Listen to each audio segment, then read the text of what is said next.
Omaha Beach, the 6th of June, 1944. The men dying in the surf are not being killed by riflemen. They are being killed by a handful of machine guns firing out of concrete. And the only thing that changes the arithmetic on that sand is the moment a German gunner has to stop firing. His barrel is glowing. He unlatches it, lets it drop, slides a fresh one in, and for 5 to 10 seconds, that strip of beach is survivable. Men who had been pinned flat in the water get up and run in those seconds. That gap is what this ranking is built on. Not which gun killed hardest in a 2-second burst, but how long each one could keep a piece of ground closed, and what it cost in barrels, in water, in belts, and in men to keep it closed. 10 guns. Worst to best, starting now. 10th place. The Breda Model 30, standard light machine gun of the Italian Army, and a weapon that could not hold a patch of ground shut for one continuous minute. It was well machined, genuinely accurate, and the 6.5mm Carcano round was soft enough that a trained gunner could put bursts exactly where he wanted them. The problem was how it fed. The magazine was not detachable. It was a 20-round box hinged permanently to the receiver, swung open, filled from a stripper clip, swung shut again. Damage the magazine, and you have not lost a magazine, you have lost the gun. 20 rounds is about 2.5 seconds of cyclic fire, and after every one of them, the gunner sits stationary, waiting on his number 2 to feed a clip into the side of the weapon. Worse, the extraction was violent enough that Breda fitted a small oil pump to lubricate each cartridge on the way in. Crews were running a grinding paste through the action and hoping. Japan built the same trap with a cleverer idea underneath it. 9th place. The Type 11 light machine gun, the Japanese squad automatic through most of the war, and the one entry here that failed while trying to solve a real logistics problem. Instead of a magazine, the gun carried an open hopper on the left side. You dropped in 6 of the same 5-round rifle clips every infantryman already had in his pouches, 30 rounds total, and you could top it up while it was still firing. A squad could feed its machine gun out of what its riflemen already carried. Nobody else tried anything that ambitious. It did not survive contact with the ground. An open hopper is an open invitation to dust, mud, rain, and volcanic grit, and the Pacific supplied all 4. The action needed an oiler to work at all, which caught the same grit, and the standard 6.5mm Arisaka cartridge ran hotter than the mechanism liked, so Japan issued a reduced charge round specifically for the machine gun, which quietly killed the whole point of the hopper. The gun had a brilliant answer to sustained fire, and then spent the war unable to sustain fire. From here, the guns work. The failure mode changes shape entirely. It stops being a design that jams and becomes a design chained to a magazine. 8th place. The Browning automatic rifle, the M1918A2, and this is where a lot of you are going to stop the video and start typing. It was as close to unbreakable as anything in this war, working in Pacific mud, Ardennes snow, and Italian rain, and squad after squad reported that it simply did not quit. 2 selectable rates of fire, roughly 350 rounds a minute or around 550, gave a gunner control nothing else in an American squad had. But look at it against the standard this list judges by. 20 rounds, no quick change barrel at all. The barrel is pinned into the receiver, and when it overheats, your options are to stop firing or to ruin the weapon.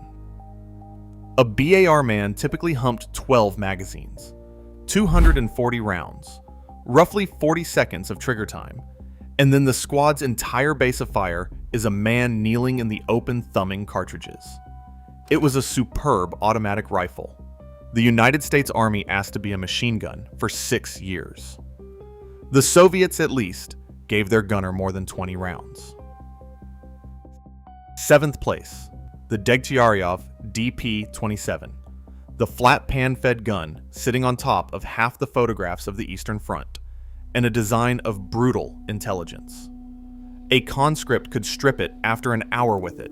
It cost the Soviet state almost nothing, and it kept working at 40 below when German weapons were freezing solid in their own lubricant. The 47-round pan gave the gunner more than twice what the BAR man had. That pan is where the ranking catches it. Over 1.5 kilograms empty, standing above the gun like a signpost, bent if you dropped it, and refilling one meant seating 47 rimmed 7.6 2x54 R cartridges by hand in the right order. Then, the flaw that matters most. The recoil spring on the early DP sat directly under the barrel. Sustained fire heated the barrel. The heat soaked into the spring. The spring went soft. And so the more you used the gun the way a machine gun is meant to be used, the worse the gun got. They moved the spring to the rear of the receiver in the DPM in 1944, 5 years late. Britain built the finest magazine-fed machine gun anyone built in this war, and it still finishes in this tier. 6th place, the Bren gun, and this is the placement I expect to be argued with hardest. The Bren was superb. Quick change barrel, swapped in seconds with a folding handle. 2 spares issued with every gun. Reliable in the desert, in Burma, in Normandy. And so accurate that instructors taught gunners to work the point of aim around deliberately, because it grouped tightly enough to put a whole burst through one man instead of spreading a beaten zone across a section. And it fired from a 30-round curved magazine, loaded to 28 in practice, to save the spring. That is the whole problem. A Bren delivered a practical rate of roughly 120 rounds a minute, and behind every one of them sat riflemen lying in a ditch, refilling magazines by hand, while the fight went on around them. A German section built around a belt-fed gun could put out several times the volume of a British section, and British doctrine knew it, which is why the section's job was getting the Bren somewhere. Its accuracy mattered more than the Germans' volume. Against this ranking standard, the Bren is an outstanding weapon, holding a door shut with its shoulder. Everything above this point is belt-fed. The magazine stops being the limit, and the barrel becomes the limit instead. 5th place, the Browning M, 1919, A4. The tripod-mounted 30 caliber gun in every American photograph from Guadalcanal to the Rhine, and the first weapon here that could genuinely fire for a long time. 250 rounds to a belt, a heavy air-cooled barrel that soaked up more heat than any magazine gun here, an action derived from a proven water-cooled design, and reliability crews trusted with their lives. The catch is the barrel. Changing it means unscrewing the barrel and setting headspace by hand, counting turns, feeling for it. Wrong one way, and the gun will not fire. Wrong the other, and you get a case rupture in the hands of the man behind it. That is a workshop procedure performed by a frightened 19-year-old, and it takes minutes, so crews nursed it instead. American doctrine allowed around 150 rounds a minute as a rapid rate for short periods, and put the rate a crew could hold indefinitely at closer to 60, fired in bursts with pauses built in, not because the belt ran out, but because the crew was rationing a barrel it could not quickly replace. Germany had solved that exact problem 4 years before Omaha. 4th place, the MG34, the first true general-purpose machine gun ever fielded, and the weapon that redesigned how infantry squads fight. On a bipod, it was the light automatic at the center of a rifle squad. Bolted to the Lafette tripod with its optical sight, the same gun became a medium machine gun, firing indirectly onto ground the crew could not see. 800 to 900 rounds a minute, fed by belt or saddle drum. Barrel changed by twisting the receiver open and swinging the hot tube out sideways. Every general-purpose machine gun today descends from it, and it was built like a pocket watch, milled from solid steel, tolerances tight enough that Russian dust could stop it. at roughly 300 Reichsmarks and about 150 man-hours each. Germany could never build enough of them, and never keep the ones it had clean enough in the East. The gun that solved sustained fire could not be present at most of the places sustained fire was needed, which is exactly the failure this list is built to punish. America answered the barrel problem differently. Do not cool the barrel faster. Build a barrel nothing can hurt. Third place, the Browning 50 caliber M2, 38 kilograms of gun on a 20 kilogram tripod, and the only weapon here still in frontline service more than 90 years after it was designed. The barrel is thick enough to absorb punishment that would warp anything else. The round stays lethal past 1,800 meters, and it does not care whether it is hitting brick, sandbag, engine block, or aircraft. It removes the cover rather than the man behind it. On paper, it should top this list. Two problems, and both are the criterion. The barrel change needs headspace and timing set with a gauge, slower and less forgiving than the 30 caliber guns. So this is not a barrel you swap while men are shooting at you. And the manual's sustained rate is under 40 rounds a minute. That is simply the rate it can hold indefinitely without destroying itself.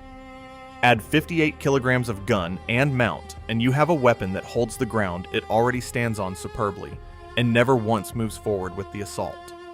Two guns left, and both answered the barrel question in opposite directions. Second place, the MG42, the Buzzsaw. And yes, second, 1,200 rounds a minute, a rate so high the individual reports blur into the tearing cloth sound. American training films had to address directly because it was freezing green troops in place. Stamped and welded sheet steel instead of milled billet, roughly 250 Reichsmarks and something like 75 man-hours, around half the cost of the gun it replaced, and about 400,000 built. And the barrel changed the man above Omaha performed.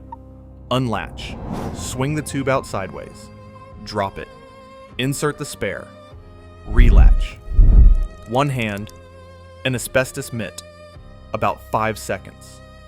By any engineering measure, it is the finest infantry machine gun of the war, and its direct descendant still serves today. Now apply the standard. 1,200 rounds a minute means the recommended barrel swap comes every 250 rounds, roughly every 12 seconds of continuous fire. Above all, it means ammunition, at a rate no horse-drawn German supply chain was built to feed. A German section's riflemen largely existed to protect the gun and haul its belts.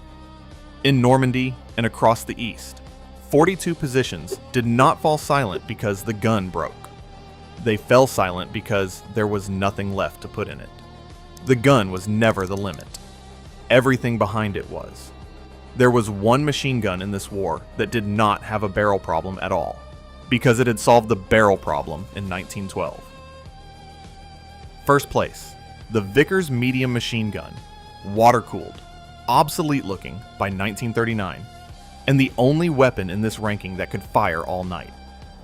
Around 7 pints of water in a jacket around the barrel, a hose running to a condenser can, so the steam turned back into water and went in again, and a crew of 6 to 8 men to serve it. The barrel lasted somewhere around 10,000 rounds and could be swapped in a couple of minutes without losing the jacket. What that adds up to had already been shown in the previous war at High Wood, where 10 Vickers guns of one company are usually credited with just under 1 million rounds in 12 hours, with barrel and water changes, and not one gun failing. In this war, it did the same work less famously. British machine gun battalions fired sustained overhead barrages onto ground their crews could not see all night in Normandy, and later across the Reichswald, so infantry could move under a ceiling of falling rounds that never stopped. Nothing else here can do that for an hour, let alone 8. The costs are real. 15 kilograms of gun, 20 kilograms of tripod, water, condenser, and belt boxes. All of it needing a truck or a mule and a section of men. Only 450 to 500 rounds a minute. from a design dating to 1912.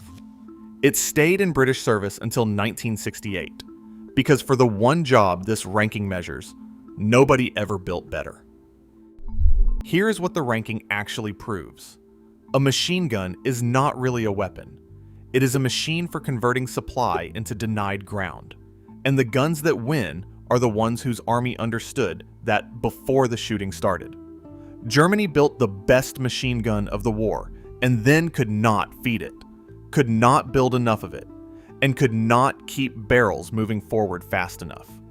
Britain fielded something that looked like a museum piece and could keep a valley closed until dawn. Italy and Japan built weapons that ran dry before the attack had crossed the open ground. The 42 won firefights. The Vickers won nights. In a war decided by which side could keep doing a thing rather than which side could do it hardest, that is the distinction that mattered. Which placement would you argue with? The Vickers over the 42, the 50 caliber down at 3, or the Bren outside the top 5? Put it in the comments, because this is a small channel and we read every single one. Subscribe if you want the rifles ranked next, because the bolt action argument is going to be worse than this one. Thanks for watching.